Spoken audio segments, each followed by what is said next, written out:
कहते हैं व्यापार में ग्राहक भगवान होता है, लेकिन एक छोटा सा उधार ऐसा दीमक है जो अच्छे भले चलते बिजनेस को भी अंदर से खोखला कर देता है।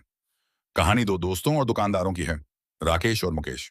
दोनों की दुकानें आसपास ही थीं और दोनों का काम शुरू में बहुत बढ़िया चल रहा था। मुकेश हमेशा अपने उसूलों का पक्का था। उसकी दुकान के बाहर साफ साफ बोर्ड लगा रहता था, नकद भुगतान, बिजनेस की जान।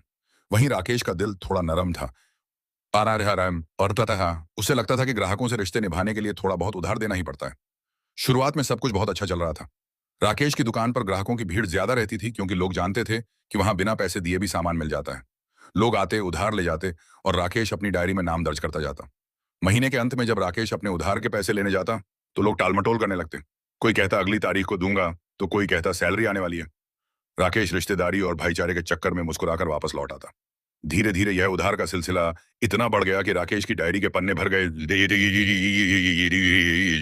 लेकिन उसका गल्ला खाली रहने लगा।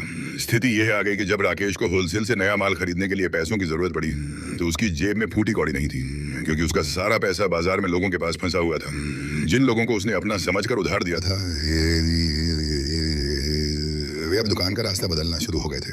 उधारी मांगने पर रिश्ते खराब होने लगे और देखते ही देखते वह दुकान जो कभी गुलजार रहती थी आज बंदी के कगार पर आ गई। दूसरी तरफ मुकेश की दुकान पर भले ही शुरुआत में कुछ लोग कम आते थे, लेकिन उसका बिजनेस हमेशा से सेफ और मजबूत रहा, क्योंकि उसके पास कैश फ्लो की कोई कमी नहीं थी।